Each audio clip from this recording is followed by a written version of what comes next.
Hello दोस्तों, स्वागत है आप सभी का एक बार फिर से हमारे YouTube channel study with Tiwari ji में। जैसा कि आप सभी को दिख रहा होगा, ये GS 30 क्वेश्चन सीरीज का पार्ट 10 का वीडियो आप सभी के सामने है। इससे पहले पार्ट 9 तक का वीडियो आप सभी के लिए अपलोड कर दिया गया है। ये सभी क्वेश्चन आप सभी को जो कराए जा रहे हैं आपकी परीक्षा SSC GD और UP SSS के लिए इम्पॉर्टेंट है। तो इस चीज़ को ध्यान में रखते हुए हम आप रोज़ 30 क्वेश्चन करते हैं, साथ ही साथ उनकी एक्सप्लेनेशन भी आप सभी को बताई जाती है, जो आपके लिए अत्यंत महत्वपूर्ण है।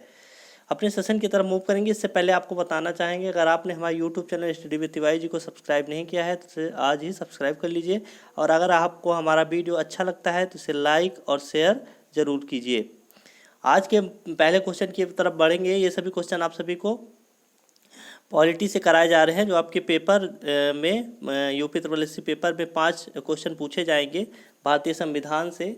तो इस चीज़ को आपको याद कर लेना है, और 5 क्वेश्चन शुरू के आपके पॉलिटी के कराए गए हैं। तो इस चीज़ को ध्यान में रखते हुए इस सेशन की शुरुआत करते हैं। सबसे पहले क्या लिखा हुआ है मूलतः भारतीय संविधान में अनुसूचियों की संख्या कितनी थी। तो पूछा जा रहा है, अनुसूचियों की बात यहाँ पर की जा रही है कि कितनी अनुसूचियाँ थी जब मूलतः भारतीय संविधान जब बना था, तो सर भारतीय संविधान में अनुसूचियाँ कितनी थी। तो इसका ऑप्शन है 12, 8, 13 और 14। तो आपका सही आंसर क्या हो जाएगा यहाँ पर, तो 8 थी। तो मूलतः भारतीय संविधान में अनुसूचियों की संख्या कितनी थी, तो आपका सही उत्तर हो जाएगा 8। अगर पूछता है वर्तमान में भारतीय अनुसूचियों की संख्या कितनी है, तो आपका सही उत्तर हो जाएगा 12। इसके बाद यहाँ पर देख लेते हैं सभी अनुसूचियों के बारे में। यहाँ पर बताया गया है कि पहली अनुसूची, जितनी भी 12 अनुसूची है उनमें किस चीज़ का विषय है, कौन सा किस चीज़ का वर्णन किया गया है। तो आइए देख लेते हैं। सबसे पहले यहाँ पर पहली अनुसूची की बात की गई है। तो पहली अनुसूची में क्या है, तो संघ और उसका राज्य क्षेत्र का वर्णन है। तो कौन सा विषय यहाँ पर शामिल किया गया है पहली अनुसूची में, तो संघ और उसका राज्य क्षेत्र है। दूसरी अगर अनुसूची की यहाँ पर बात करेंगे तो क्या हो जाएगा आपका, तो राष्ट्रपति तथा अन्य पदाधिकारियों के वेतन। तो राष्ट्रपति तथा अन्य पदाधिकारियों के वेतन के बारे में यहाँ पर बताया गया है आपकी दूसरी अनुसूची में। तीसरी अनुसूची की यहाँ पर बात करेंगे तो विभिन्न जहाँ पदाधिकारी हैं, जितने उच्च पदाधिकारी हैं, उनके शपथ और प्रतिज्ञान के बारे के प्रारूप के बारे में बताया गया है। तो आपका तीसरी अनुसूची ये हो गई। चौथी अनुसूची क्या है आपकी, चौथी अनुसूची में राज्यसभा में सीटों का आवंटन है। चौथी अनुसूची में पांचवी अनुसूची की बात करेंगे तो क्या कहा गया है, तो अनुसूचित क्षेत्रों और अनुसूचित जनजातियों के प्रशासन और नियंत्रण के बारे में बताया गया है। तो किसके किसके बारे में, तो अनुसूचित क्षेत्रों और अनुसूचित जनजातियों के प्रशासन के और नियंत्रण के बारे में बताया गया है। इसके बाद छठी अनुसूची में बात करेंगे। ये दोनों अनुसूची आपकी काफ़ी सिमिलर हैं, तो इस चीज़ को आपको याद में रखना है, क्योंकि आपके पेपर में ये कन्फ्यूज कर सकता है आपको। तो छठी अनुसूची की अगर बात करेंगे तो 4 राज्य हैं आपके, कौन कौन से, असम है, मेघालय, त्रिपुरा और मिजोरम। इन राज्यों के जनजातीय क्षेत्रों के प्रशासन के संबंध में उपबंध। तो इन चीज़ों के बारे में बताया गया है। इससे पहले अनुसूचित क्षेत्रों और अनुसूचित जनजातियों के प्रशासन और नियंत्रण के बारे में उपबंध था, और इस बार 4 राज्य शामिल किए गए हैं। पहला है असम, मेघालय, त्रिपुरा और मिजोरम। इन 4 राज्यों के जनजातीय क्षेत्रों के प्रशासन के बारे में बताया गया है। आगे हम मूव करेंगे, देखते हैं आपकी 7वीं अनुसूची में क्या है। ये देखिए 7वीं अनुसूची के बारे में आपको बताया गया है क्या है यहाँ पर। तो 7वीं अनुसूची की अगर हम यहाँ पर बात करते हैं, लिखा गया है 7वीं अनुसूची में, तो संघ सूची, राज्य सूची और समवर्ती सूची, 3 सूचियों के बारे में हमने आपको इससे पहले बताया था। कौन कौन सी, तो एक स्टेट हो गया, दूसरा यूनियन, और तीसरा क्या हो गया यहाँ पर, ये हो गया आपका समवर्ती सूची। तो 3 सूची आपकी हो गई। ये हो गया आपका राज्य, ये हो गया संघ, और ये आपकी समवर्ती सूची। तो 3 सूचियों के बारे में आपको बताया गया है, और इनके बीच में जो है शक्तियों का विभाजन बताया गया है कि तीनों जो शक्तियां हैं इनके बारे में बताया गया है, केंद्र और राज्य के मध्य क्या क्या शक्तियां हैं। तो इन सूचियों को बनाने के विषय में क्या क्या शक्तियां हैं दो मध्य केंद्र और राज्य के बीच में, यही बताया गया है। तो इन 3 सूचियाँ हैं आपकी, जिसका वर्णन किस अनुसूची में किया गया है, तो 7वीं अनुसूची में किया गया है। उसके बाद यहाँ पर बात करेंगे भाषाएं की। तो 8वीं अनुसूची में आपकी भाषाएं शामिल की गई हैं। वर्तमान में कितनी भाषाएं हैं अगर पूछता है आपका, तो भारतीय संविधान में 22 भाषाओं का उल्लेख है। कितनी भाषाओं का, तो 22 भाषाओं का उल्लेख है। ये चीज़ें, ये क्वेश्चन आप सभी को 22 भाषाओं वाला आगे के स्लाइड में या आगे के जो आने वाले हैं सेगमेंट, तो इस क्वेश्चन सीरीज के पार्ट 11 में आप सभी का शामिल किया जाएगा, जिसमें आप सभी को बताया जाएगा कि टोटल कितनी भाषाएं यहाँ पर शामिल की गई हैं और कौन कौन सी भाषा आपकी नहीं है। क्योंकि एग्जामिनर क्या करता है, आप सभी से इन 22 भाषाओं में से कोई एक उठा लेगा और पूछेगा कि बताइए इनमें से कौन सी 3 ऑप्शन आप सभी के रहेंगे जो कि भाषाएं शामिल की गई हैं, एक भाषा आपकी नहीं रहेगी, तो वही ऑप्शन आप सभी को मार्क करना रहेगा कि बताइए कौन सी भाषा यहाँ पर भारतीय संविधान की 8वीं अनुसूची में नहीं शामिल है। तो इस चीज़ को आपको बताया जाएगा। इसके बाद यहाँ पर 9वीं अनुसूची की बात करेंगे। तो 9वीं अनुसूची की अगर हम बात करते हैं तो क्या यहाँ पर, तो भूमि सुधार, अगर यहाँ पर देखा जाए कुछ अधिनियम और विनियमों का विधि मान्यकरण, और इसे दूसरा कहा जाए तो यहाँ पर भूमि सुधार भी इसमें काउंट किया गया है, यहाँ पर नहीं लिखा गया है। क्या हो जाएगा, तो भूमि सुधार। तो भूमि सुधार कहाँ पर, तो 9वीं अनुसूची में। और ये आपकी सबसे पहली जो है संवैधानिक संशोधन है। ये देखिए यहाँ पर लिखा हुआ है क्या, 9वीं अनुसूची को भारतीय संविधान के प्रथम संवैधानिक संशोधन 1951 द्वारा। तो इस चीज़ को आपको याद कर लेना है। आपके पेपर में ये पूछा जाता है बताइए पहला संवैधानिक संशोधन कब हुआ था, तो ये आपका हो जाएगा 1951 में हुआ था। कब हुआ था, तो 1951 में हुआ था। कौन सी अनुसूची जोड़ी गई थी, तो 9वीं अनुसूची ये भारतीय संविधान में जोड़ी गई थी। यहाँ पर ये 8वीं अनुसूची तक, ये देखिए यहाँ तक जब भाषाएं तक अगर देखा जाए तो ये आपके मूलतः संविधान में थी। अब ये जो 4 अनुसूची हैं इन्हें संवैधानिक संशोधन के माध्यम से आपके संविधान में जोड़ा गया है, जो आपके लिए बहुत ही महत्वपूर्ण है। तो ये 4 अनुसूची जो है यहाँ पर आपके क्वेश्चन में पूछा गया था, मूलतः भारतीय संविधान में अनुसूचियों की संख्या कितनी थी, तो आपका उत्तर हो जाएगा 8।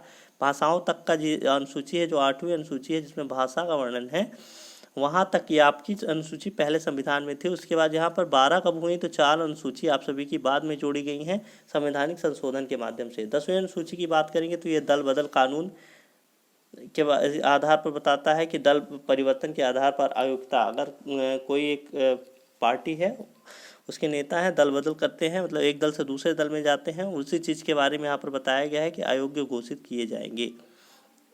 यहाँ पर 11वीं सूची की अगर हम बात करते हैं, 11वीं अनुसूची की, तो पंचायतों के बारे में बताया गया है।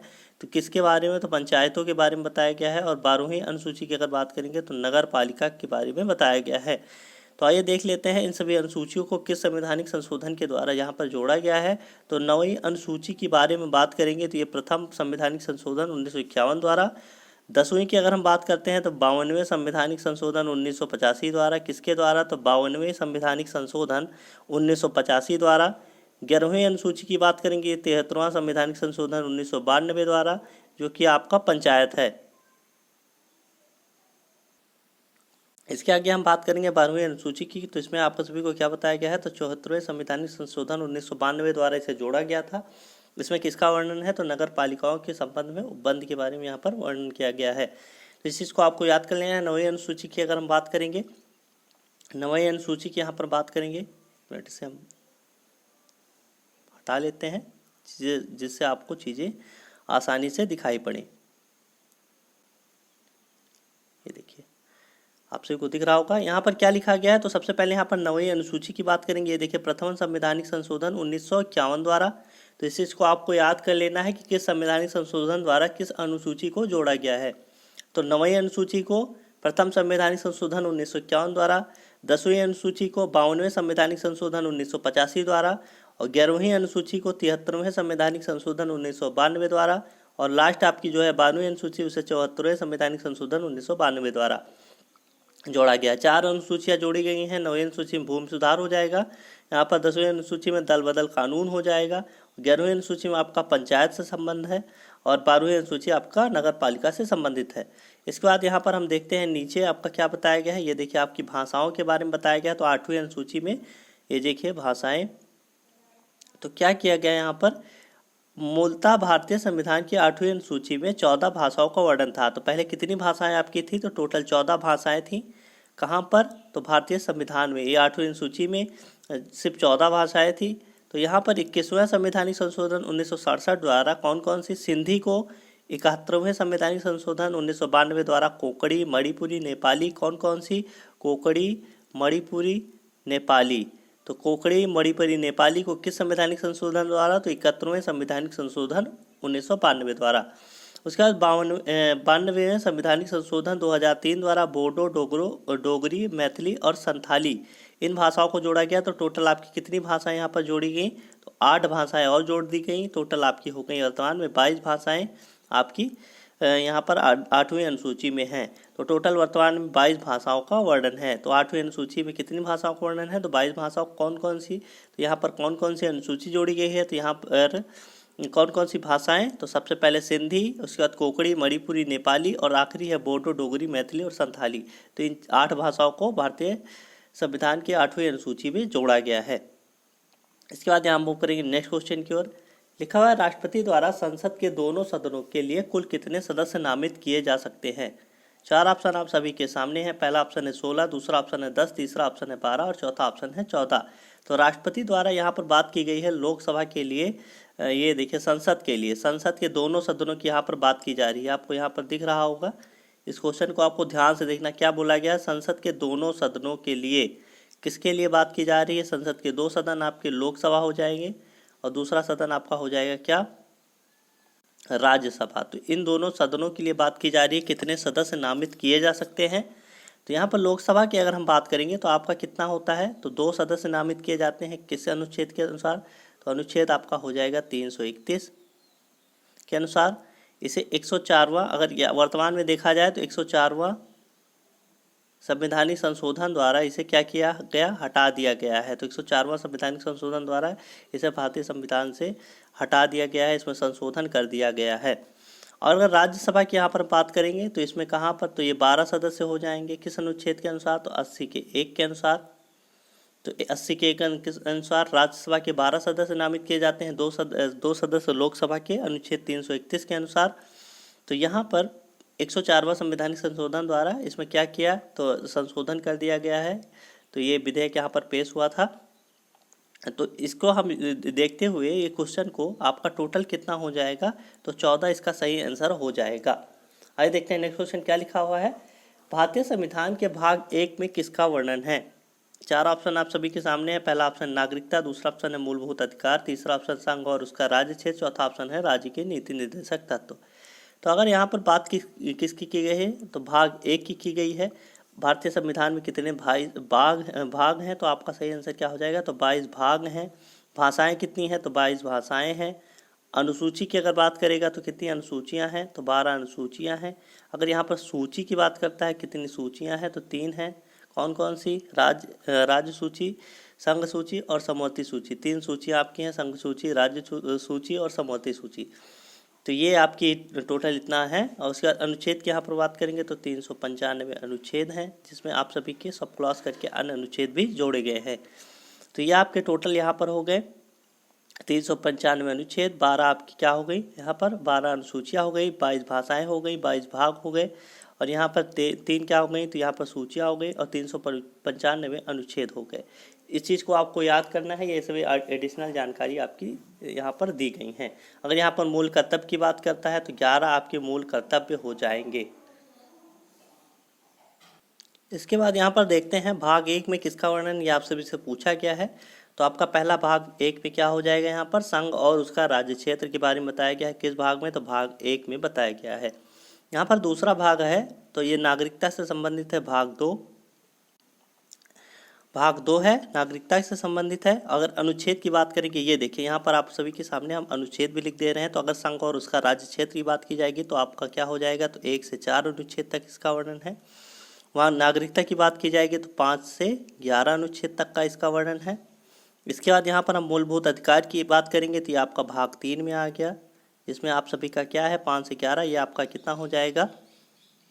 तो आपका हो जाएगा 12 से 35। 12 से 35 आपका हो जाएगा मूलभूत अधिकार। इसका राज्य के नीति निर्देशक तत्व की बात करेंगे तो आपका क्या हो जाएगा? तो भाग ये आपका किस में आ जाएगा? तो भाग 4 में आ जाएगा।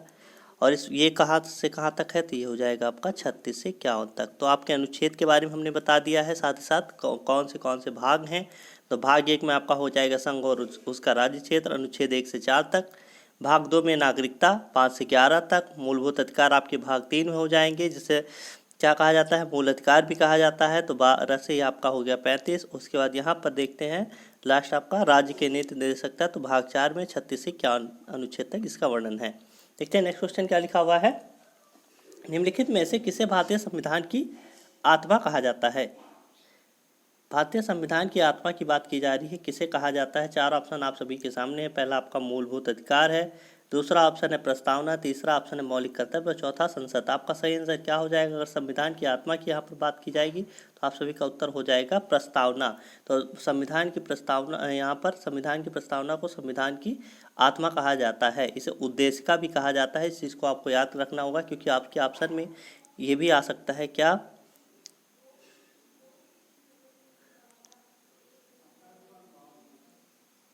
उद्देशिका, ये आपके ऑप्शन में आ सकता है, तो इसी को आप याद रखना होगा।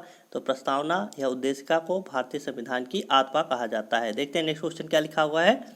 यहाँ पर लिखा हुआ भारत के संविधान में भारत को किस रूप में वर्णित किया गया है? तो भारत का संविधान है, उसे किस रूप में भारतीय संविधान में वर्णित किया गया है भारत को? तो देखते हैं क्या है ऑप्शन। तो राज्यों का संघ, परिसंघ कल्प, एकात्मक और परिसंघ। ये आपका क्वेश्चन जो है एसएससी पेपर में आ चुका है और बहुत बार ये क्वेश्चन हर यहाँ पर पेपरों में पूछे गए हैं, तो इस चीज़ को आपको याद रखना होगा। क्या लिखा हुआ है? तो भारतीय संविधान में भारत को किस रूप में वर्णित किया गया है? तो राज्यों का संघ, परिसंघ कल्प, एकात्मक और परिसंघ। तो इसका सही उत्तर क्या हो जाएगा आप सभी का? तो आपका सही उत्तर हो जाएगा, तो भारत को राज्यों का संघ के रूप में वर्णित किया गया है। तो आपको जैसे कि पता होगा वर्तमान में भारतीय राज्य कितने राज्य हैं? तो 28 राज्य हैं और इनको मर्ज करके क्या है, एक संघ बनाया गया है, यूनियन जिसे कहा जाता है। तो इस चीज़ को आपको याद करना है, राज्यों का संघ। तो 28 राज्य हैं, 8 आपके वर्तमान में केंद्र शासित प्रदेश है। तो यूनियन टेरिटरी है आपकी कितनी? 8। अगर स्टेट की बात की जाएगी तो 28 क्या हो जाएंगे? आपके राज्य हो जाएंगे। यहाँ पर लिखा हुआ है अगस्त 2021 तक। कब? अगस्त 2021 तक। इसे 1 कर लेना है यहाँ पर। 1 अगस्त 2021 तक प्रस्तावना में अब तक कितनी बार संशोधन किया गया है? तो 4 ऑप्शन आप सभी के सामने है। पहला ऑप्शन है 2 बार, तीसरा ऑप्शन है 1 बार, चौथा ऑप्शन है यहाँ पर 3 बार और चौथा ऑप्शन है 4 बार। तो इसका सही उत्तर क्या हो जाएगा आप सभी का? तो 1 अगस्त 2021 तक प्रस्तावना में या उद्देशिका में कितनी बार संशोधन किया गया है? तो आपका सही उत्तर हो जाएगा 1 बार। और ये किस संशोधन द्वारा किया गया था? तो 42वें संवैधानिक संशोधन। 42वें संवैधानिक संशोधन क्या है? 1976 द्वारा। तो 42वें संवैधानिक संशोधन 1976 द्वारा आपका 1 बार प्रस्तावना में अभी तक संशोधन किया गया है। इस चीज़ को आपको याद रखना है। देखते हैं नेक्स्ट क्वेश्चन क्या लिखा हुआ है। लिखा है भारतीय राष्ट्रीय कांग्रेस के किस अधिवेशन में सबसे पहले वंदे मातरम गाया गया था? ऑप्शन आप सभी के सामने है, बम्बई, कानपुर, कलकत्ता और बेलगांव। 4 ऑप्शन आप सभी के सामने हैं। आइए देख लेते हैं क्या लिखा हुआ है यहाँ पर। 4 ऑप्शन है आप सभी के सामने। पहला ऑप्शन है यहाँ पर बम्बई, दूसरा कानपुर, तीसरा कलकत्ता और चौथा बेलगांव। तो सबसे पहले वंदे मातरम कहाँ गया था, किस अधिवेशन में? तो आप सभी का उत्तर हो जाएगा कलकत्ता अधिवेशन में। अगर पूछता है कब गाया गया था, तो आप सभी का उत्तर हो जाएगा 1896। और ये यहाँ पर अगर पूछा जाता है अध्यक्ष कौन थे, तो आपका सही उत्तर क्या हो जाएगा? तो रहमतुल्ला, कौन? रहमतुल्ला सयानी। तो रहमतुल्ला सयानी थे। इस अधिवेशन की अध्यक्षता किसने की थी? तो रहमतुल्ला सयानी ने। वंदे मातरम यहाँ पर कहाँ से है? तो ये किसी के द्वारा रचित है। तो इसे किसके द्वारा रचित किया गया? तो ये बंकिम चंद्र चटर्जी द्वारा आपका रचित है। किस पुस्तक से लिया गया है? तो इसे तो आनंद मठ, क्या हो जाएगा? आनंद मठ पुस्तक से इसे लिया गया है। तो ये चीज़ें आपको एडिशनल के तौर पे बताई गई हैं जो आपके पेपर में पूछा जा सकता है। तो यहाँ पर सबसे पहले पूछा गया है किस अधिवेशन में? तो कलकत्ता अधिवेशन में। अगर बात की जाएगी कौन अध्यक्ष था, तो रहमतुल्ला सयानी। कब गाया गया था? तो 1896 में। और यहाँ पर देखते हैं कौन इसके रचयिता हैं या किसने इसे लिखा था, तो बंकिम चंद्र चटर्जी ने इसकी रचना की थी। किस पुस्तक से? तो आनंद मठ नामक पुस्तक में इसका रचना की गई है, जिसे भारत में वंदे मातरम के रूप में गाया जाता है। देखते हैं नेक्स्ट क्वेश्चन क्या लिखा हुआ है। यहाँ पर लिखा गया है कांग्रेस अधिवेशन और उनके तथ्य। तो ये कुछ आपके प्रमुख अधिवेशन हैं जिसमें से आपके पेपर में क्वेश्चन पूछे जाते हैं। तो टोटल हमने यहाँ पर कितने शामिल किए हैं देख लेते हैं। ये देखिए आप सभी को यहाँ पर दिख रहा होगा इजीली। थोड़ा सा हम जूम कर लेते हैं। यहाँ पर इसे हम थोड़ा सा जूम करेंगे, अब आपको अच्छे से दिख रहा होगा। ये देखिए, तो यहाँ पर अधिवेशन के बारे में बताया गया है। तो सबसे पहला यहाँ पर अधिवेशन अगर पूछता है तो ये देखिए, शुरुआत का अधिवेशन का 1885 में पहला अधिवेशन था, जिसे बम्बई में यहाँ पर संपन्न किया गया था। तो बम्बई में हो जाएगा स्थान यहाँ पर। और अध्यक्ष अगर बात की जाएगी तो मेमेश चंद्र बनर्जी हो जाएंगे।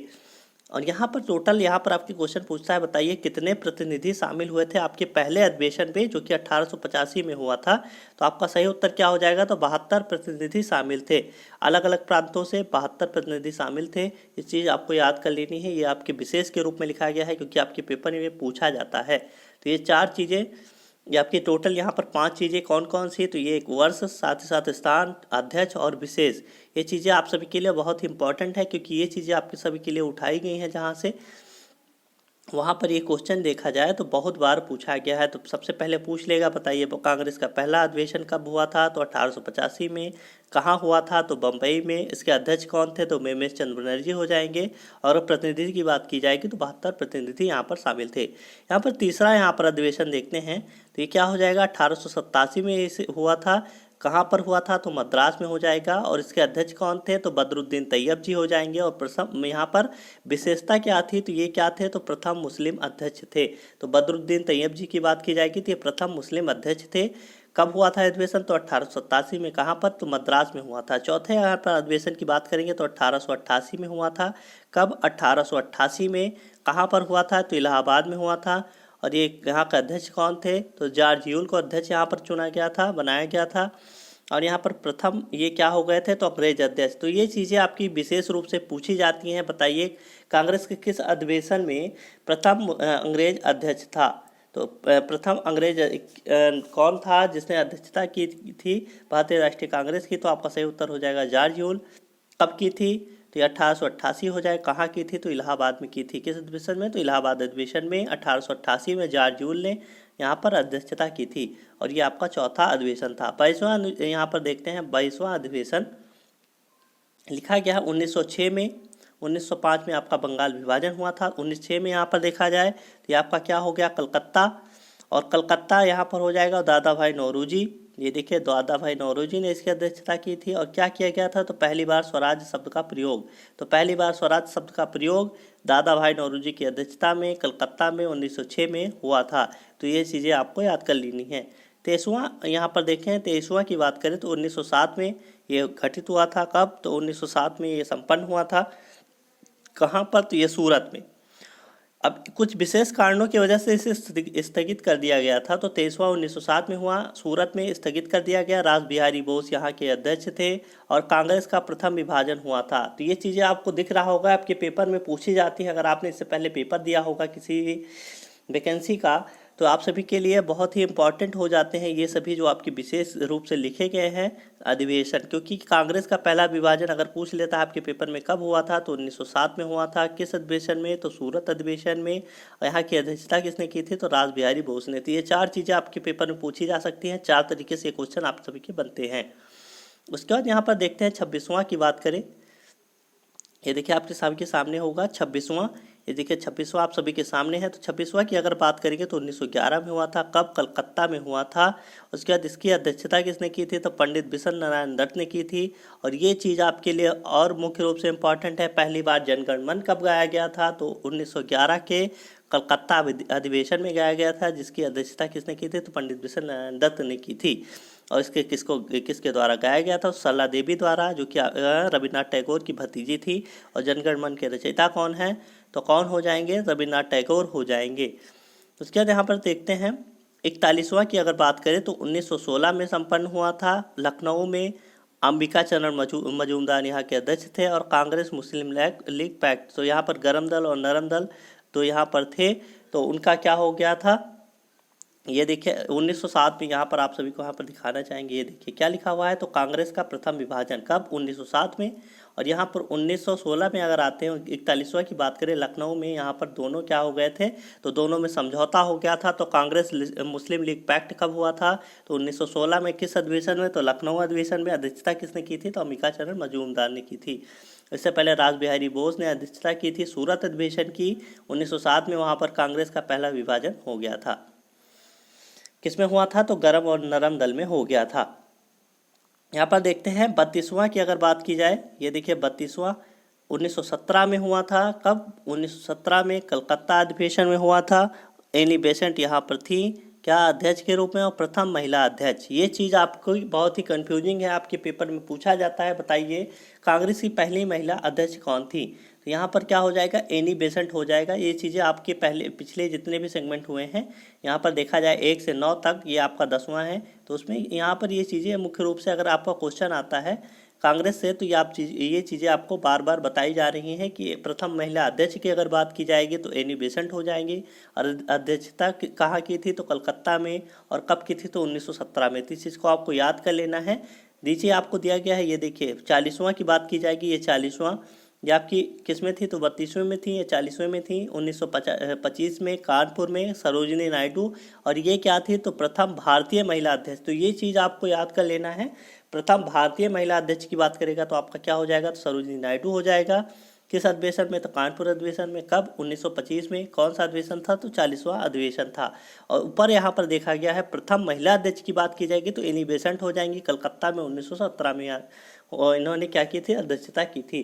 तो ये जब जो सभी आपको पॉइंट बताए गए हैं आपके पेपर की दृष्टि से बहुत इंपॉर्टेंट है, क्योंकि ये चीज़ें आप सभी के शामिल की गई। आगे यहाँ पर जितनी भी क्लासेस आएंगी उसमें ये जब 30 क्वेश्चन का सेशन आप सभी का समाप्त होगा तो आप सभी की शुरू से एक क्लास ली जाएगी जिसमें आप सभी को हिस्ट्री, पॉलिटी, ज्योग्राफी और अन्य सभी विषयों के बारे में बताया जाएगा। तो जब ये कांग्रेस वाला जब आपका आता है सेगमेंट, ये आपका आएगा टॉपिक, तो आप सभी को ये पूरा विस्तार से बताया जाएगा जो भी चीज़ें हैं। यहाँ पर मुख्य रूप से हमने लिया है। इसके आगे भी यहाँ पर आ सकता था, लेकिन आज के लिए हमने इतना ही लिया है। आगे के अगर यहाँ पर क्वेश्चन शामिल किए जाते हैं भारतीय राष्ट्रीय कांग्रेस से, तो इसमें आपको एडिशनल जानकारी और भी दी जाएगी जो कि आपके छूटे हुए हैं। जैसे यहाँ पर ये देखिए क्या लिखा हुआ था, बेलगांव। तो ये कर्नाटक में 1924 में महात्मा गांधी जी ने एकमात्र अधिवेशन की अध्यक्षता की थी। तो ये आपका आता है, तो पूछा जाता है बताइए गांधी जी ने एकमात्र अधिवेशन की अध्यक्षता कहाँ की थी, तो बेलगांव अधिवेशन में की गई थी। कब की थी, तो 1924 में की थी। तो इस चीज़ को आपको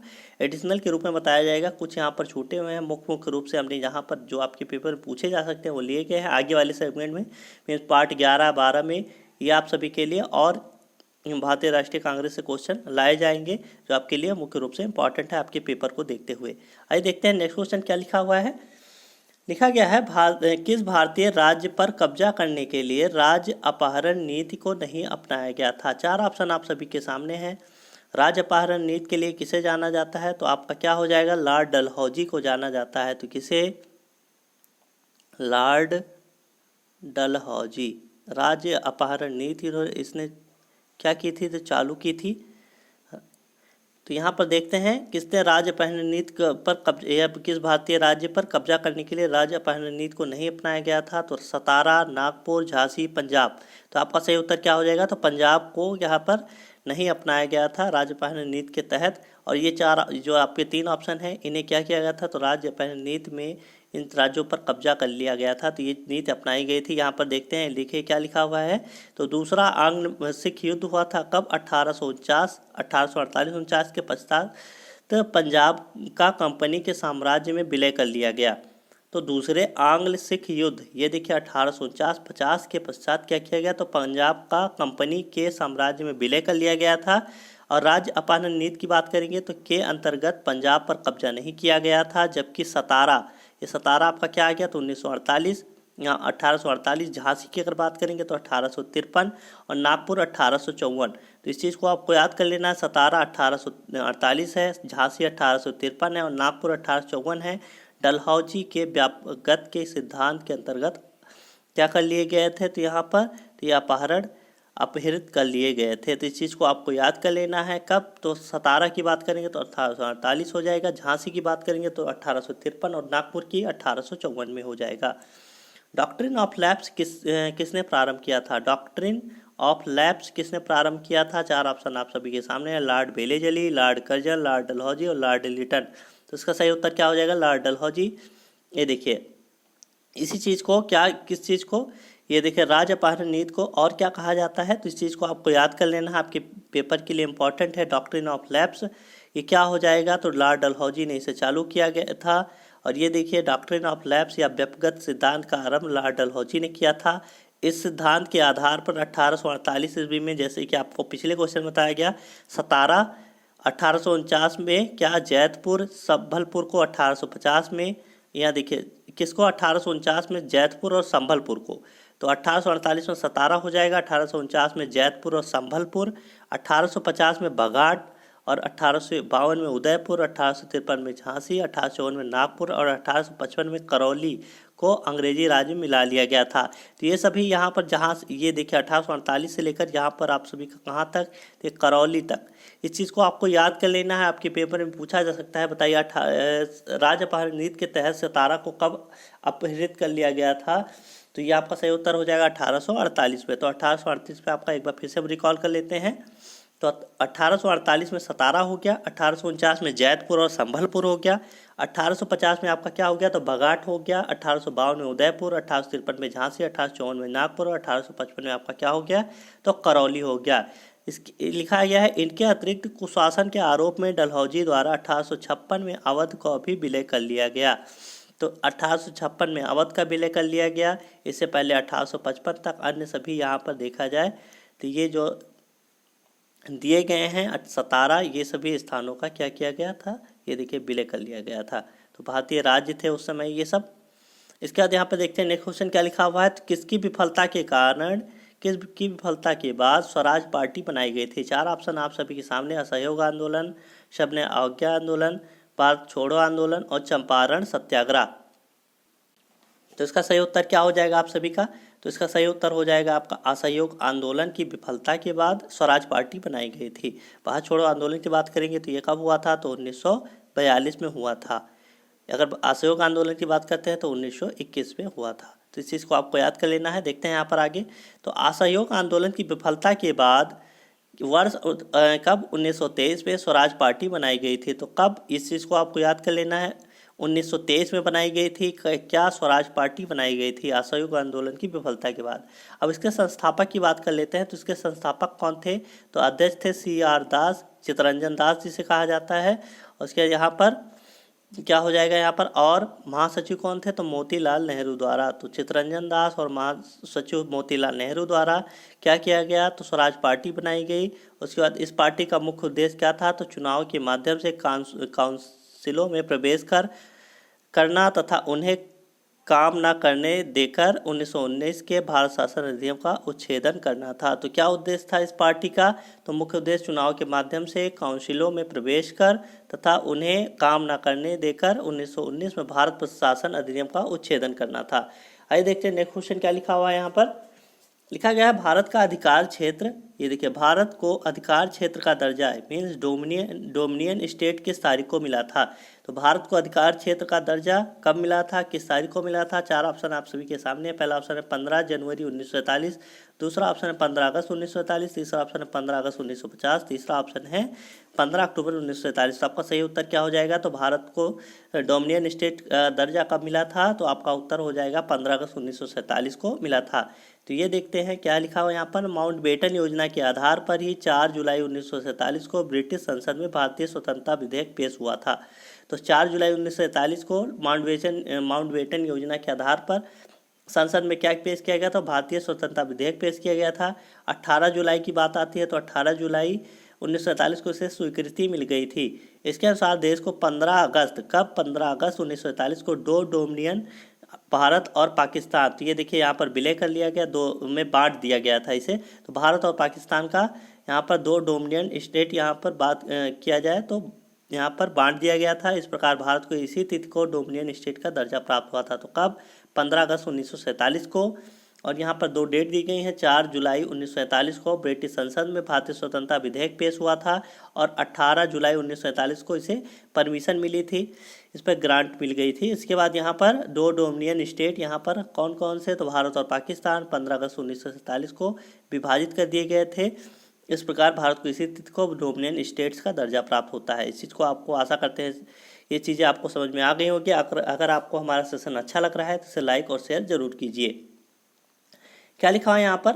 सुभाष चंद्र बोस ने, किसकी बात की जा रही? सुभाष चंद्र बोस ने भारतीय राष्ट्रीय कांग्रेस से निकलने के बाद किस पार्टी की स्थापना की थी? चार ऑप्शन आप सभी के सामने हैं। Indian national army, Republican party, forward block और सोशलिस्ट पार्टी। तो आपका सही उत्तर क्या हो जाएगा यहाँ पर?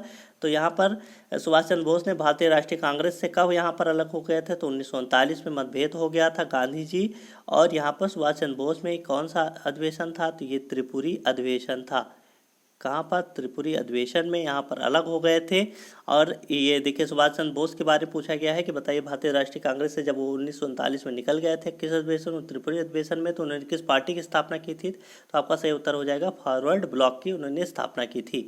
देखते हैं नेक्स्ट क्वेश्चन। लिखा है भारतीय राष्ट्रीय कांग्रेस के पहले अधिवेशन में कितने प्रतिनिधियों ने भाग लिया था? ये देखिए आप सभी के सामने क्वेश्चन फिर से ये देखिए, जैसा कि आपको हमने बताया था, ये क्वेश्चन आपके पेपर पूछा जाता है कि बताइए कि भारतीय राष्ट्रीय कांग्रेस के पहले अधिवेशन कब हुआ था? 1885 में हुआ था। किसकी अध्यक्षता में हुआ था? तो आपका क्या हो जाएगा? डब्ल्यू.सी. बनर्जी की अध्यक्षता में हुआ था। और कहाँ हुआ था? तो बम्बई में हुआ था। तो वही चीज़ पूछा जा रहा है, बताइए कितने प्रतिनिधियों ने भाग लिया था? तो आपका सही उत्तर क्या हो जाएगा? तो 72। ये आपके बारे में हमने इससे पहले आपके इस क्वेश्चन के बारे में बता भी दिया था कि आपके पेपर पूछा जाता है और ये पूछा भी गया है एसएससी के पेपर पे। तो इस चीज़ को आपको याद कर लेना है। ये सभी आपके जो क्वेश्चन लाए जाते हैं ये प्रीवियस ईयर पेपर से लाए जाते हैं कहीं ना कहीं, क्योंकि आपका जो पेपर आता है वो कहीं ना कहीं जो पेपर इससे पहले पूछा जा चुका है उन्हीं चीज़ों को शामिल करके प्रीवियस ईयर पेपर को शामिल करके बनाया जाता है। तो इसको आपको याद कर लेना है। ये आपके पेपर जो कराए जा रहे हैं 30 क्वेश्चन आपको रोज कराए जा रहे हैं, ये आपके पेपर की दृष्टि से बहुत ही उपयोगी है। क्योंकि यहाँ पर देखा जाए तो आपको साथ ही साथ क्वेश्चन को बताने के अलावा इसकी एक्सप्लेनेशन भी दी जा रही है, जिसमें आप सभी को अन्य जानकारियाँ भी प्राप्त हो रही हैं। आइए देखते हैं इसका एक्सप्लेनेशन क्या लिखा हुआ है। तो भारतीय राष्ट्रीय कांग्रेस का पहला अधिवेशन आपको हमने क्या बताया? तो 28 दिसंबर 1885 को बम्बई के ग्वालियर टैंक स्थित कहाँ पर? गोकुलदास तेजपाल संस्कृत कॉलेज में हुआ था।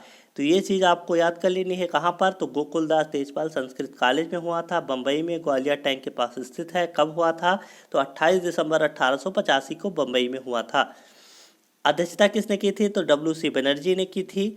इसमें कुल कितने प्रतिनिधियों ने? तो 72 प्रतिनिधियों ने भाग लिया था, जिसमें बम्बई प्रेसिडेंसी, ये चीज़ आपको यहाँ पर मेन है कि बम्बई प्रेसिडेंसी से 38, कितनी? बम्बई प्रेसिडेंसी से 38, मद्रास से 21, बंगाल से 3 और उत्तर प्रदेश और अवध से 7 तथा पंजाब से 3 प्रतिनिधि शामिल थे। तो टोटल आपके 72 हो गए। 38 मुंबई से, मद्रास से 21, बंगाल से 3, उत्तर प्रदेश और अवध से 7 और पंजाब से 3 प्रतिनिधि शामिल थे। आइए देखते हैं नेक्स्ट क्वेश्चन क्या लिखा हुआ है। ए ओ ह्यूम के संबंध में निम्नलिखित में से कौन सा कथन गलत है? 4 ऑप्शन आप सभी के सामने। पहला ऑप्शन, उन्होंने भारतीय राष्ट्रीय कांग्रेस की स्थापना की थी। आपका ऑप्शन बिल्कुल सही है। ए ह्यूम ने भारतीय राष्ट्रीय कांग्रेस की स्थापना की थी। उन्होंने कांग्रेस के वार्षिक सत्रों की 2 बार अध्यक्षता की थी। वह ऑर्निथोलॉजिस्ट थे, वह भारतीय सिविल सेवा के सदस्य थे। तो ये जो आपका दिया गया है ऑप्शन, उन्होंने कांग्रेस के 2 वार्षिक सत्रों की अध्यक्षता की थी, ये आपका गलत हो जाएगा। सिर्फ उन्होंने क्या किया था? तो इसकी स्थापना की थी, उन्होंने कभी इसकी अध्यक्षता एक भी बार नहीं की थी। तो ये आपका पॉइंट गलत दिया गया है। ये आपका सही है, वह एक ऑर्निथोलॉजिस्ट थे। उसके बाद वह भारतीय सिविल सेवा के सदस्य थे। तो ये भी आपका सही उत्तर हो जाएगा। तो ये आपका ऑप्शन गलत हो जाएगा।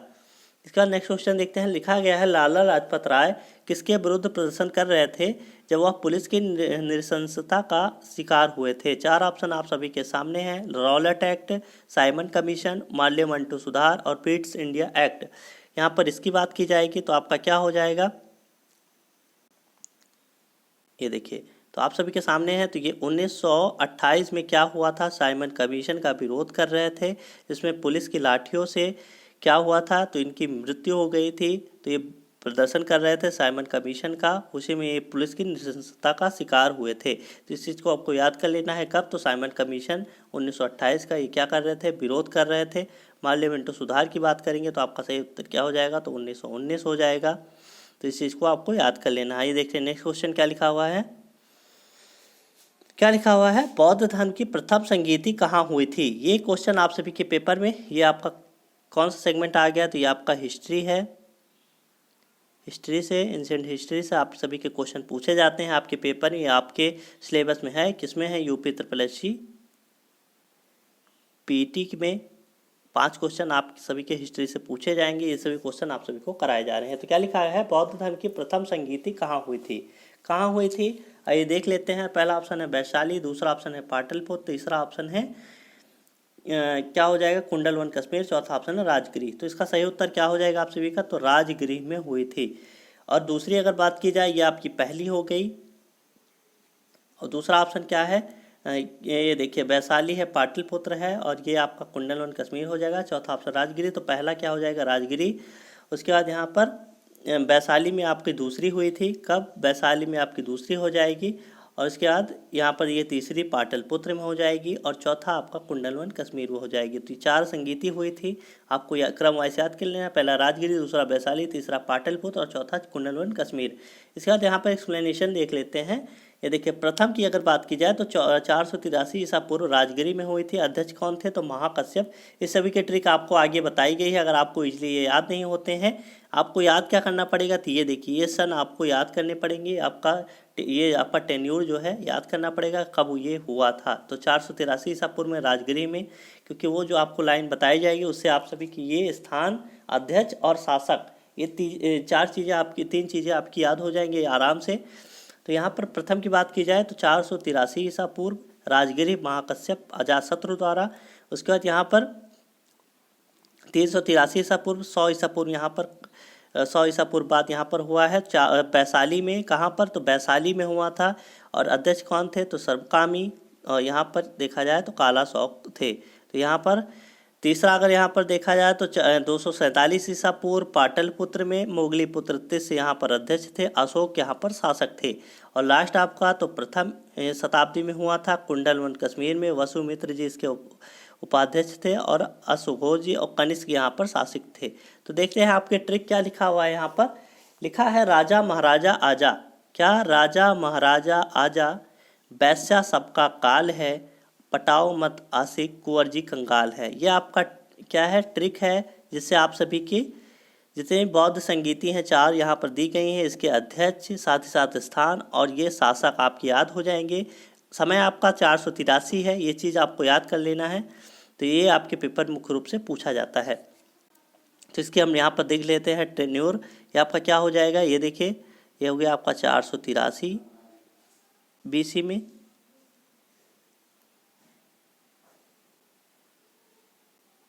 BC में। ये आपका क्या हो गया, तो 383 BC हो जाएगा। यहाँ पर क्या हो जाएगा 247 BC।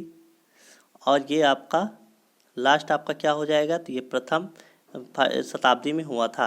तो इस चीज़ को आपको याद कर लेना है। देखते हैं यहाँ पर राजा महाराजा आजा। तो पहली लाइन आपकी क्या लिखी हुई, राजा महाराजा आजा। तो उसी से आप यहाँ पर देख लेते हैं। तो राजा महाराजा, राजा से आपका क्या हो गया, राजगिरी में यहाँ पर हुई थी। महाराजा से महाकश्यप ने इसकी अध्यक्षता की थी। और यहाँ पर शासक कौन था, तो आजा से अजातशत्रु हो जाएगा। आशा करते हैं आप सभी को यहाँ पर समझ में आ रहा होगा। वैश्या से अगर हम बात करेंगे तो ये क्या हो जाएगा, वैशाली में आपकी क्या हुई थी, ये संगीति हुई थी। सभाकामी यहाँ पर क्या थे, इसके अध्यक्ष थे। और कालाशोक इसके शासक थे। तो कालाशोक इसके शासक हो जाएंगे काल से। यहाँ पर पटाव लिखा गया है, इससे आपका पाटलिपुत्र हो गया। मत से मोगलीपुत्र तिस्य हो गया। और आशिक से आपका क्या हो गया, अशोक हो गया। कुंवर से कुंडलवन कश्मीर, ये जी से आपका वसुमित्र जी, और इसके साथ साथ अशोघोष, और उसके बाद कंगाल की अगर बात करेंगे तो कनिष्क हो जाएगा। तो इस चीज़ को आपको आशा करते समझ में आ गया होगा। इस चीज़ को आपको याद कर लेना है, आपके पेपर में बहुत ही उपयोगी है। देखते हैं नेक्स्ट क्वेश्चन। लिखा गया है निम्नलिखित में से कौन सांख्य दर्शन के प्रवर्तक थे। ऑप्शन आप सभी के पतंजलि, गौतम, कपिल और जैमिनी। इसका सही उत्तर क्या हो जाएगा, सांख्य दर्शन के अगर प्रवर्तक की बात की जाएगी तो आपका हो जाएगा कपिल। कपिल को सांख्य दर्शन का प्रवर्तक माना जाता है। अन्य सभी की बात कर लेते हैं। तो सांख्य दर्शन ये देखिए आप सभी के सामने दिया गया है, दर्शन और उसके प्रवर्तक के बारे में बताया गया है। तो सांख्य दर्शन की अगर बात करेंगे तो कपिल, योग की तो पतंजलि, न्याय के कौन हो जाएंगे, तो गौतम, और वैशेषिक के क्या हो जाएंगे, तो कणाद या उलूक, और उसके बाद पूर्व मीमांसा जैमिनी, और उत्तर मीमांसा बाद नारायण। तो पूर्व मीमांसा के जैमिनी हो जाएंगे, उत्तर मीमांसा के बाद नारायण। ये चीज़ें आपको याद कर लेनी है, ये कन्फ्यूजिंग है। पूर्व मीमांसा के जैमिनी, उत्तर मीमांसा के बाद नारायण। और वैशेषिक की बात की जाएगी तो यहाँ पर कौन हो जाएंगे, कणाद या उलूक हो जाएंगे। न्याय की गौतम, योग पतंजलि, और सांख्य दर्शन के कौन हो जाएंगे, तो कपिल हो जाएंगे। तो ये चीज़ें आपको याद कर लेनी है, सभी आपके मुख्य रूप से पेपर में पूछे जाते हैं। और यहाँ पर बात की जाए नेक्स्ट क्वेश्चन की, लिखा है वेदांगों की संख्या कितनी है। यहाँ पर 2 चीज़ें हैं, एक आपका हो गया वेद आपकी बात की जाएगी तो 4 हो जाएंगे। वेदांगों की संख्या पूछी गई है तो आपका ये देखिए वेद अगर बात करता है, ये आपके वेद हो गए कितने, 4। उपनिषद ये आपके 108 हो गए, कितने उपनिषद, की संख्या की बात की जाएगी तो 108 हो गए। 6 आपके क्या हो जाएंगे, तो ये आपके वेदांग हो जाएंगे। तो वेदांगों की अगर बात की जाएगी तो आपका 6 हो जाएगा। और इसके बाद देख लेते हैं, ये आप सभी के वेद 4 वेद हैं आपके, ऋग्वेद, यजुर्वेद, अथर्ववेद और सामवेद, 4 वेद हैं आपके। तो इस चीज़ को आपको याद कर लेना है। चारों वेद, सबसे पुराना वेद अगर यहाँ पर पूछा जाएगा तो आपका सही उत्तर क्या हो जाएगा, तो हो जाएगा ऋग्वेद। अगर सबसे नया वेद पूछता है तो अथर्ववेद हो जाएगा। तो देख लेते हैं नेक्स्ट क्वेश्चन। ये देखिए एक्सप्लेनेशन यहाँ पर देखते हैं। तो सबसे पहले वेदांग 6 वेद, यहाँ पर 6 वेदांग है आपके, कितने टोटल, ये देखिए यहाँ पर 6 वेदांग हैं, 6, और उनके बारे में वेदों के अंग बताए गए हैं कि क्या हो जाएंगे। तो शिक्षा की अगर बात की जाएगी तो शिक्षा आपकी नाक हो जाएगी। कल्प जो है वेदांग, इसकी अंग कौन हो जाएगा, तो हाथ। निरुक्त की बात करेंगे तो कान। व्याकरण मुख हो जाएगा। ज्योतिषी नेत्र हो जाएगा। और छंद आपका पाँव हो जाएगा। तो एक तरफ से फिर से देख लेते हैं। शिक्षा की बात की जाएगी तो आपका क्या हो जाएगा, नाक। कल्प की बात करेंगे तो हाथ। निरुक्त आपका कान हो गया। व्याकरण मुख हो गया। ज्योतिषी नेत्र और छंद पाँव। शिक्षा नाक, कल्प हाथ, निरुक्त कान हो जाएगा। व्याकरण मुख हो जाएगा। ज्योतिषी नेत्र और छंद आपका पाँव हो जाएगा। तो ये आपके 6 वेदांग थे, इन्हें आपको याद कर लेना है। साथ ही साथ इनके अंगों के बारे में बताया गया है कि किस वेदांग का संबंध किस वेद अंग हो जाएगा।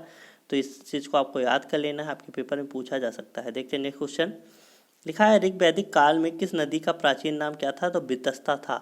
4 ऑप्शन आप सभी के सामने है। पहला है रापी, दूसरा है चेनाब, तीसरा है झेलम और चौथा ऑप्शन है सतलज। तो आपका सही उत्तर क्या हो जाएगा, तो वितस्ता किस नदी का नाम था, तो झेलम हो जाएगा। तो झेलम नदी का यहाँ पर क्या नाम हो जाएगा, तो वितस्ता हो जाएगा। ये देखिए आए देख लेते हैं कौन सा ऑप्शन। यहाँ पर देखिए 4 प्राचीन नदियों के नाम दिए गए हैं, उनके आधुनिक नाम दिए गए हैं। तो कुरमू यहाँ पर प्राचीन नाम था कुर्रम नदी का। तो कुर्रम नदी का प्राचीन नाम कुरमू था।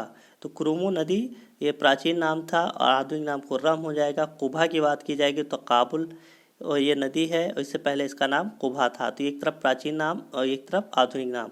ये देखिए झेलम आपके क्वेश्चन पूछा गया था, क्या है, वितस्ता है। झेलम अब वर्तमान में कहा जाता है, पहले ये वितस्ता था। तो ऋग वैदिक काल की ये प्रमुख नदियाँ थीं जिन्हें प्राचीन नामों से जाना जाता था। वर्तमान में इनके नाम हैं झेलम हो गया है और पहले क्या था, तो वितस्ता था। चेनाब की बात करेंगे, चेनाब नदी वर्तमान में है, ये अस्कनी पहले कही जाती थी और वर्तमान में चिनाब है। राबी की बात करेंगे तो परसुरड़ी ये हो जाएगा। तो इस चीज़ को आपको याद कर लेना है।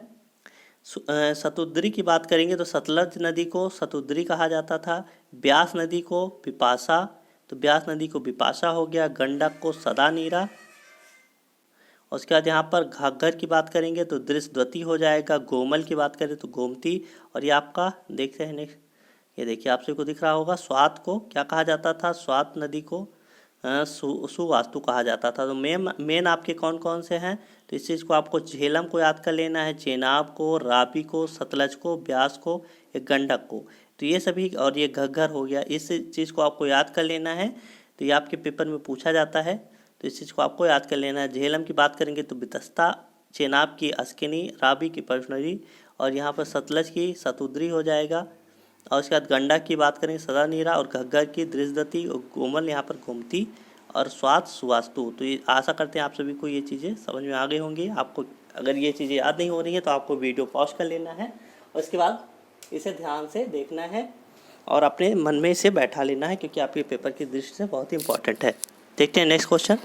लिखा हुआ है यजुर्वेद के उपवेद को क्या कहा जाता है। 4 ऑप्शन आप सभी के सामने है। पहला ऑप्शन है आयुर्वेद, दूसरा ऑप्शन है धनुर्वेद, तीसरा ऑप्शन है गंधर्व वेद और चौथा ऑप्शन आप सभी का क्या हो जाएगा, तो ये आपका हो जाएगा धनुर्वेद। तो यजुर्वेद की यहाँ पर बात की गई है। यजुर्वेद के उपवेद को क्या कहा जाता है, आप सभी का उत्तर हो जाएगा धनुर्वेद।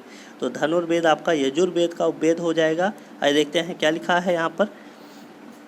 4 आपके यहाँ पर वेद बताए गए हैं, साथ ही साथ उनके उपवेदों के बारे में बताया गया और उनके पुरोहित के बारे में बताया गया है।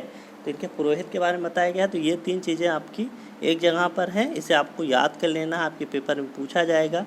हम यहाँ पर एक क्वेश्चन आप सभी के शामिल करते हैं, साथ ही साथ उनसे रिलेटेड अन्य क्वेश्चन के बारे में बताते हैं जो आपके लिए बहुत ही इंपॉर्टेंट है। तो आइए देखते हैं क्या लिखा गया है यहाँ पर। ये सेशन आप सभी का लंबा होने वाला है थोड़ा सा, क्योंकि आपके टोटल अभी तक 49 मिनट हो चुके हैं। तो 1 घंटे के ऊपर का सेशन है, लेकिन आप सभी के लिए बहुत ही इंपॉर्टेंट है। तो देखते हैं यहाँ पर क्या लिखा गया है। तो ऋग्वेद की बात की जाए कि ऋग्वेद के उपवेद को आयुर्वेद, तो ऋग्वेद के उपवेद को आयुर्वेद और इसे पढ़ने वाले को पुरोहित को होरता कहा जाता था। तो होरता कहा जाता था किसे? तो पुरोहित को।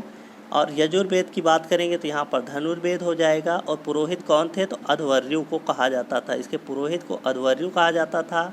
और यजुर्वेद के उपवेद को धनुर्वेद। सामवेद की बात करेंगे तो गंधर्व वेद, इसके पुरोहित को उद्गाता कहा जाता था। अथर्ववेद की बात करेंगे तो शिल्पवेद, और इसके पुरोहित को ब्रह्मा कहा जाता था। तो अथर्ववेद के पुरोहित को ब्रह्मा, सामवेद को उद्गाता, और यजुर्वेद को अध्वर्यु, और ऋग्वेद के होरता कहा जाता था। उपवेद की बात करते हैं, ऋग्वेद का यहाँ पर आयुर्वेद, यजुर्वेद का धनुर्वेद, सामवेद का गंधर्व वेद और अथर्ववेद का शिल्पवेद। इस चीज़ को आपको याद कर लेना है, आपके पेपर के लिए बहुत ही इंपॉर्टेंट है। देखते हैं नेक्स्ट क्वेश्चन क्या लिखा हुआ है। नंदी हिल्स के पास किस शहर के पास स्थित है? 4 ऑप्शन आप सभी के सामने हैं।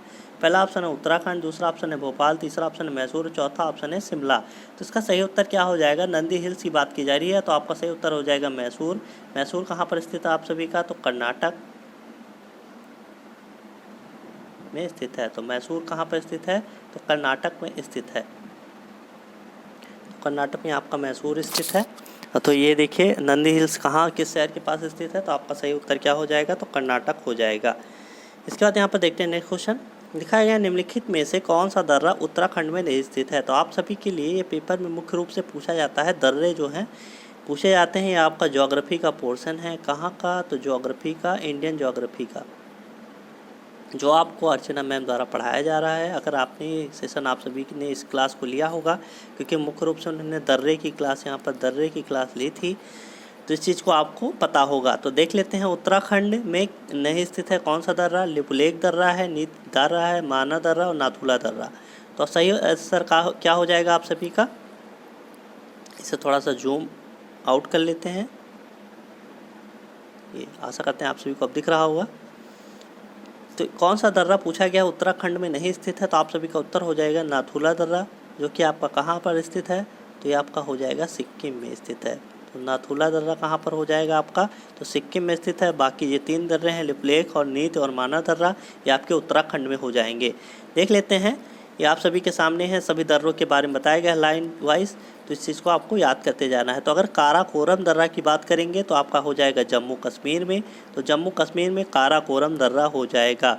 जोजिला दर्रा की बात करेंगे तो जम्मू कश्मीर में हो जाएगा। पीर पंजाल दर्रा की बात करेंगे तो जम्मू कश्मीर। बारामूला दर्रा जम्मू कश्मीर। तो सबसे ज़्यादा दर्रे कहाँ पर हैं? तो जम्मू कश्मीर में स्थित है।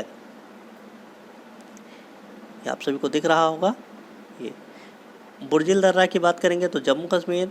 बनिहाल दर्रा आपका कहाँ हो जाएगा? जम्मू कश्मीर। तो इससे पहले जितने दर्रे कौन कौन से बताए गए? तो बनिहाल दर्रा हो गया, बुर्जिल दर्रा हो गया, इससे पहले बारामूला दर्रा हो गया, पीर पंजाल दर्रा हो गया, जोजिला दर्रा, काराकोरम दर्रा। काराकोरम, जोजिला, पीर पंजाल, बारामूला, बुर्जिल, बनिहाल, और इसके साथ साथ आप सभी का ये देखिए बनिहाल दर्रा तक आपका क्या हो जाएगा? तो ये जम्मू कश्मीर में स्थित हैं। ये सभी दर्रे कहाँ पर हैं? जम्मू कश्मीर में। इसके बाद हिमाचल प्रदेश के दर्रे की बात करते हैं। ये 3 दर्रे आपके हिमाचल प्रदेश के हैं, सिपकीला, रोहतांग और बाड़ालाचा।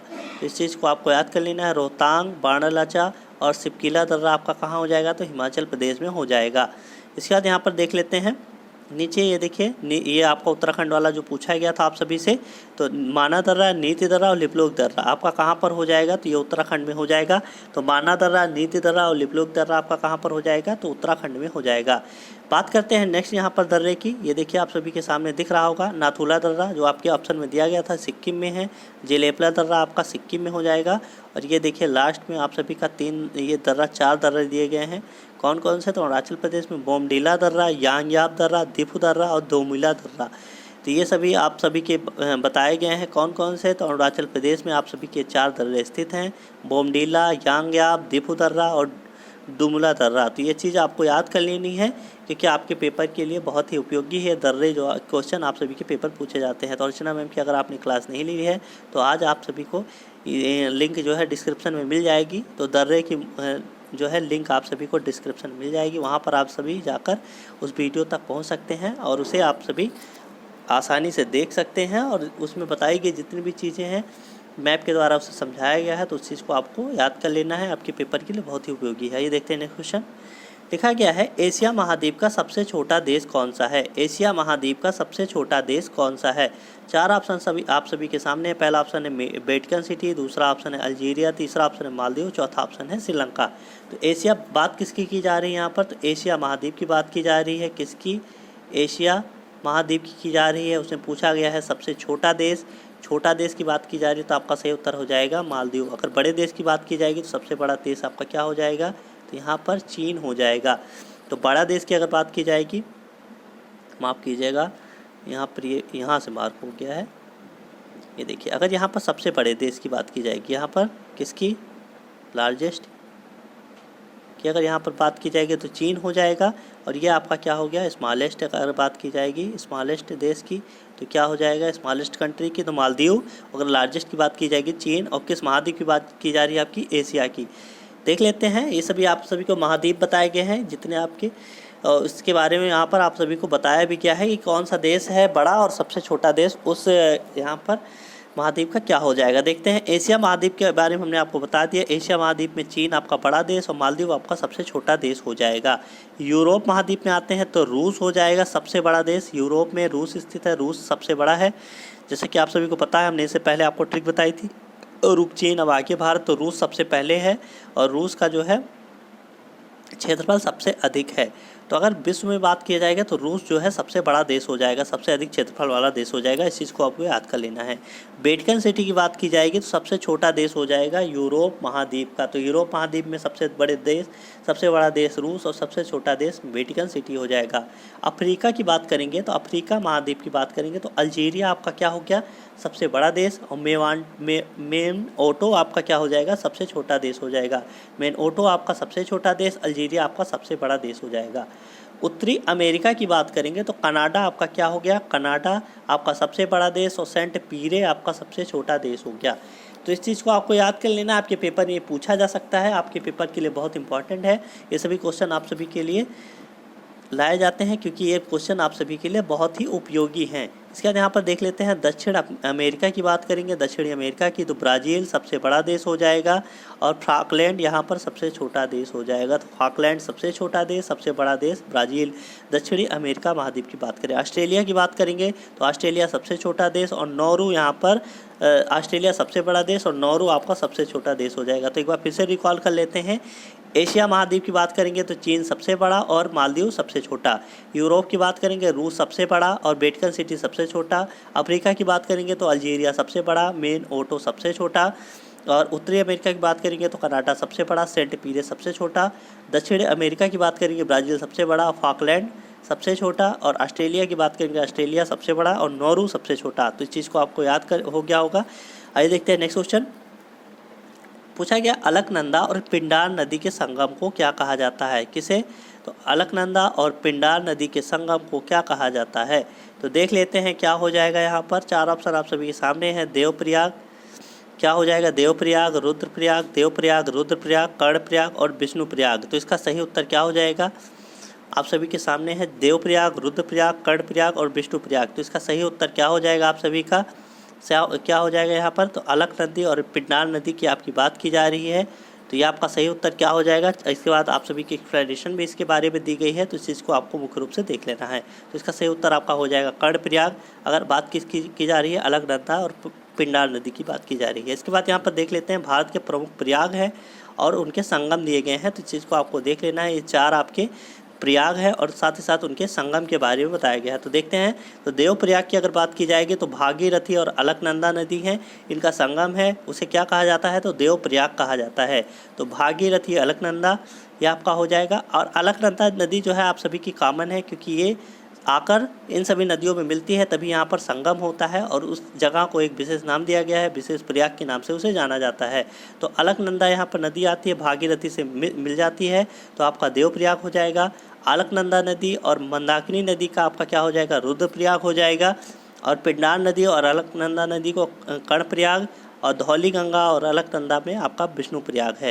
तो ये चीज़ आपको याद कर लेना है। धौली गंगा, अलकनंदा, विष्णुप्रयाग। अलकनंदा पिंडार नदी आपका क्या हो जाएगा, कर्णप्रयाग। मंदाकिनी और अलकनंदा नदी आपका रुद्रप्रयाग और अलकनंदा और भागीरथी आपका देवप्रयाग हो जाएगा। देखते हैं नेक्स्ट क्वेश्चन क्या लिखा हुआ है। निम्नलिखित में से किस स्थान पर कुंभ मेला नहीं लगता है? चार ऑप्शन आप सभी के सामने हैं, प्रयाग, हरिद्वार, वाराणसी और नासिक। चार ऑप्शन आप सभी के सामने हैं। ये आपके पेपर में मुख्य रूप से पूछा जाता है, आप सभी को कंफ्यूज किया जाता है। तो चार जगह आपका कुंभ मेला लगता है, तो वही आप सभी के बारे में यहाँ पर दिया गया है। तो यह लिखा गया है प्रयाग, हरिद्वार और वाराणसी, नासिक। तो आपको बताना चाहेंगे वाराणसी यहाँ पर स्थल है, यहाँ पर आपका कुंभ मेला नहीं लगता है। चार जगह आपका लगता है, कहाँ कहाँ पर आइए देखते हैं। तो ये देखिए आप सभी के सामने है प्रयाग, हरिद्वार, नासिक और उज्जैन। सब जगह पर यहाँ पर आप सभी के साथ इस क्वेश्चन के साथ साथ नदी के बारे में पूछ लेता है कि बताइए किस किस नदी, कौन कौन सी नदी के किनारे यहाँ पर लगता है, किस नदी के ऐसे यहाँ पर किनारे ये सभी जो स्थल हैं ये कुंभ में हैं, ये कहाँ पर लगते हैं। तो प्रयाग की बात की जाएगी उत्तर प्रदेश में, गंगा नदी यमुना नदी के संगम में, कहाँ पर, इलाहाबाद में लगता है, प्रयागराज में। और हरिद्वार की यहाँ पर बात करेंगे तो हरिद्वार उत्तराखंड में गंगा नदी पर इसे लगता है। और नासिक की बात करेंगे तो नासिक महाराष्ट्र में स्थित है और यहाँ पर आपका कुंभ मेला लगता है, कहाँ पर, गोदावरी नदी के तट पर। और यहाँ पर उज्जैन की बात करेंगे तो उज्जैन मध्य प्रदेश में स्थित है और छिप्परा नदी पे। तो इस चीज़ को आपको याद कर लेना है। मुख्य रूप से ये सभी नदी के बारे में आपके पेपर में पूछा जाता है, साथ ही साथ इन सभी स्थलों को याद कर लेना जहाँ पर आपका कुंभ मेला लगता है। नेक्स्ट क्वेश्चन क्या लिखा हुआ है यहाँ पर? लिखा गया है निम्नलिखित में से किस राज्य में जीरा सबसे अधिक उत्पादित होता है? चार ऑप्शन आप सभी के सामने है। पहला ऑप्शन तमिलनाडु, दूसरा ऑप्शन है जम्मू कश्मीर, तीसरा ऑप्शन राजस्थान और चौथा ऑप्शन है केरल। आप सभी का सही उत्तर क्या हो जाएगा इसका? तो पूछा गया निम्नलिखित में किस स्थान पर जीरा सबसे अधिक उत्पादित होता है? तो जीरा की बात करेंगे सबसे ज़्यादा आप सभी का राजस्थान में उत्पादित होता है। तो कहाँ पर आप सभी का हो जाएगा? तो राजस्थान में आप सभी का सबसे ज़्यादा जीरा उत्पादित होता है। इस चीज़ को आपको याद कर लेना है। अब ये देख लेते हैं यहाँ पर कुछ यहाँ पर शहर दिए गए हैं या कुछ राज्य दिए गए हैं जहाँ पर कुछ चीज़ें यहाँ मसाले हैं वो सबसे अधिक उत्पादित होते हैं, उन चीज़ को आपको बताया गया है। तो केसर की अगर बात की जाएगी तो सबसे ज़्यादा कहाँ पर? तो कश्मीर में हो जाएगा। तो केसर कश्मीर में, का से केसर, का से आपकी कश्मीर हो गई, तो केसर आपका कश्मीर में। काली मिर्च की बात की जाएगी तो आपका केरल में, जिसे मसालों का बगीचा कहा जाता है। केरल को किसे? केरल को क्या कहा जाता है? मसालों का बगीचा कहा जाता है। तो मसालों का बगीचा किसे कहा जाता है? तो केरल को कहा जाता है। यहाँ पर काली मिर्च, छोटी इलायची और अदरक शीर्ष उत्पादक राज्य के रूप में ये जाना जाता है। इन तीन चीज़ों का, तो काली मिर्च, छोटी इलायची और अदरक। जीरा आपके क्वेश्चन पूछा गया था, जीरा आपका हो जाएगा राजस्थान में। लौंग की बात की जाएगी तो तमिलनाडु में। तो लौंग कहाँ पर सबसे ज़्यादा उत्पादित होता है? तो यहाँ पर लौंग तमिलनाडु हो जाएगा। उसका देख लेते हैं नेक्स्ट क्वेश्चन। मिर्च की बात की जाएगी तो आंध्र प्रदेश, हल्दी की बात की जाएगी तो आंध्र प्रदेश। तो ये दो चीज़ों में आंध्र प्रदेश आगे है। धनिया मेथी की बात की जाएगी तो राजस्थान, और लहसुन की बात की जाएगी तो गुजरात हो जाएगा।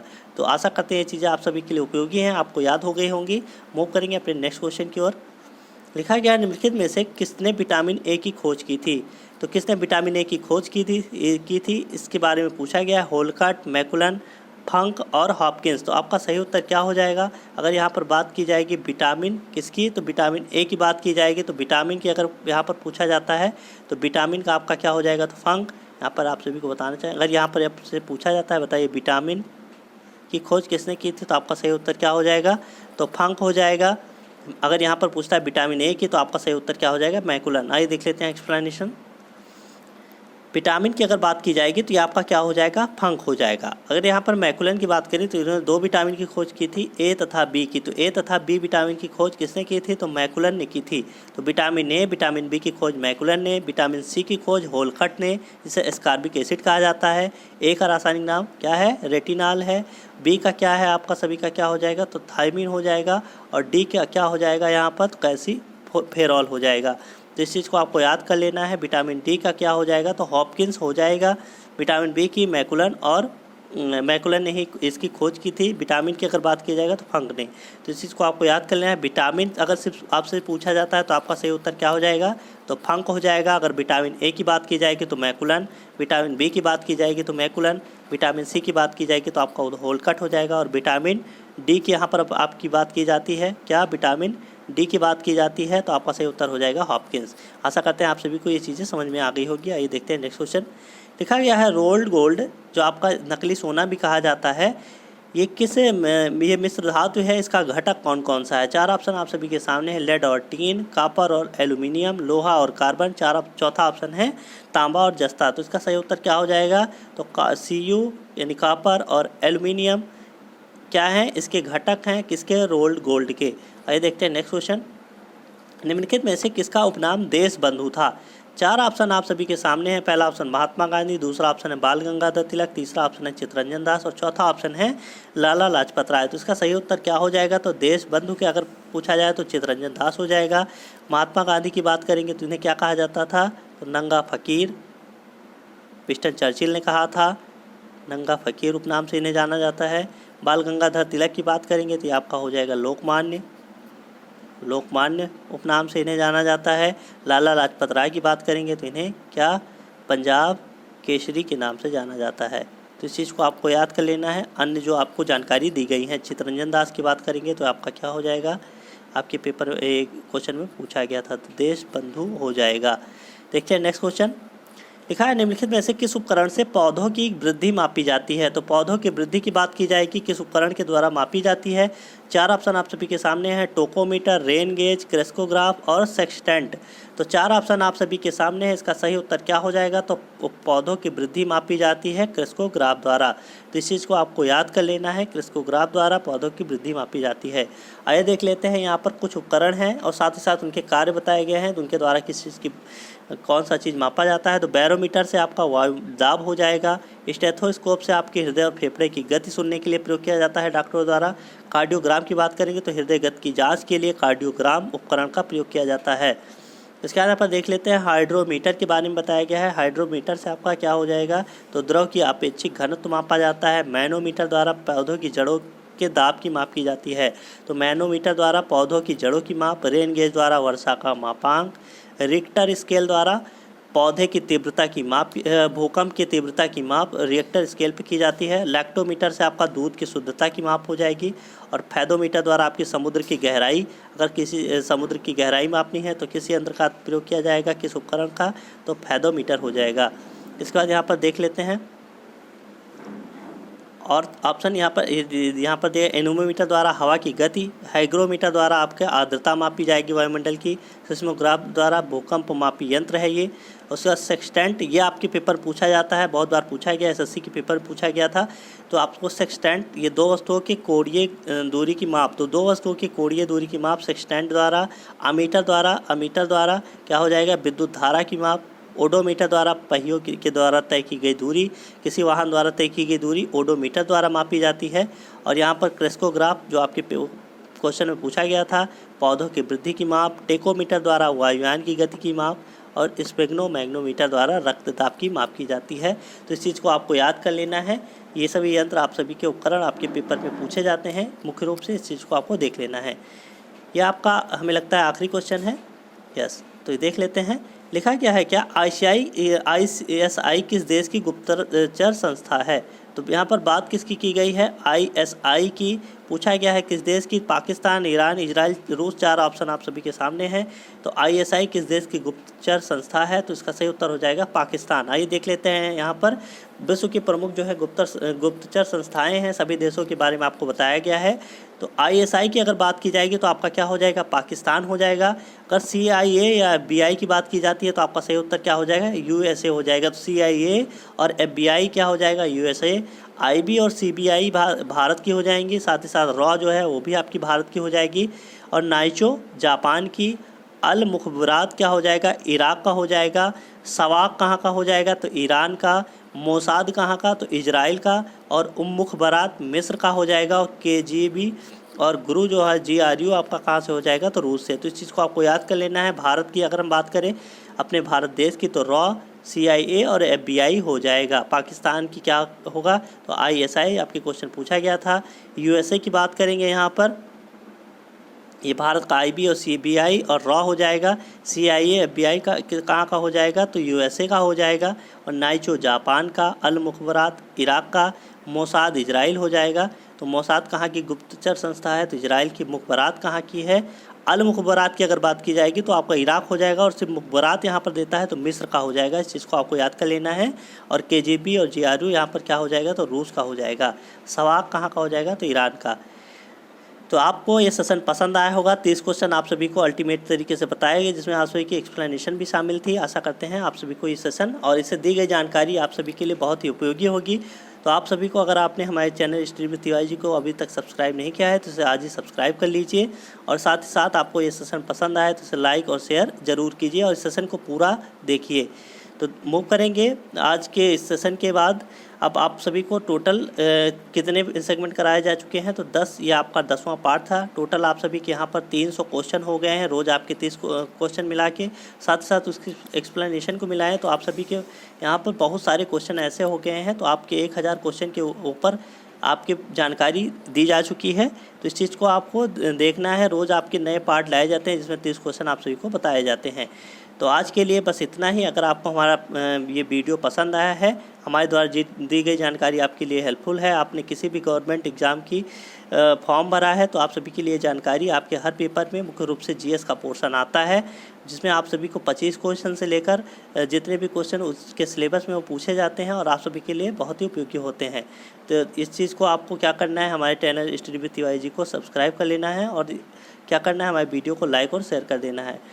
इसी के साथ आप सभी से हम विदा लेते हैं और आपको मिलेंगे अगले सेशन में। तब तक के लिए नमस्कार, जय हिंद।